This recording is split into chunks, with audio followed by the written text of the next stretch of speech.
على الرغم من التقدم السريع في التقنية والتكنولوجيا إلا إن في بعض الألغاز فشلت كل محاولات البشر في حلها رغم كون البعض منها عمره آلاف السنين. تعالوا نشوف مع بعض 5 ألغاز منهم. في عام 2014 نشر أحد مستخدمي موقع يوتيوب فيديو قام بتصويره من صور ناسا عن طريق جوجل إيرث بيوضح وجود ظل لجسم شبيه لجسم الإنسان على سطح القمر، في الوقت اللي ناسا أكدت فيه إن مفيش حد من رواد الفضاء موجود على القمر في الوقت ده، وتضاربت الآراء بين كونه كائن فضائي من كوكب تاني أو كونه مجرد ظل لأحد المعدات على القمر، لكن حقيقة الظل ده محدش يعرفها لحد النهاردة. في عام 1933 نشرت جريدة ديلي إكسبرس صورة من بحيرة لاتش نس في اسكتلندا بتظهر وجود مخلوق ضخم يشبه جدا صور الديناصورات اللي تعرف عليها في كتب الجيولوجيا والحفريات. الصورة دي أثارت تساؤلات كتير عن احتمالية وجود ديناصورات فعلا حتى الآن، لكن بدون أي إثبات.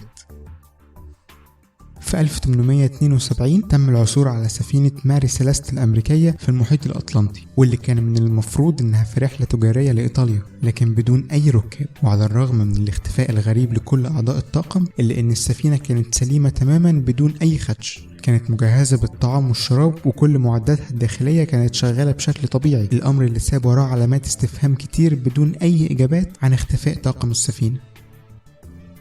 مثلث برمودا الواقع في شمال المحيط الأطلنطي بيصنف كونه أهم ألغاز الكون بتاعنا، وللحد النهاردة ملهوش إجابات واضحة. المثلث ده اشتهر بأن أي سفينة أو طائرات بتعدي فيه ولو حتى على ارتفاع 200 متر بتختفي تماما بدون ما تترك أي بقايا أو دليل. ضحايا مثلث برمودا حوالي 20 سفينة أو طائرة لحد دلوقتي. في عام 1990 في ولاية فيرجينيا بأمريكا انتهى الفنان جيم سانبورن من لوحة مشفرة أطلق عليها فيما بعد اسم كريبتوس. اللوحة دي حملت 4 رسائل مشفرة، وفي خلال 25 سنة من تاريخ ظهور اللوحة للناس تمكن بعض العلماء من فك رموز 3 رسائل منهم، ولكن الرسالة الرابعة لم ينجح أي إنسان في فك رموزها لحد النهاردة، واللي من المتوقع إنها هتوضح صلة ال3 رسائل السابقة ببعض وتتمم رسالة كاملة مفهومة.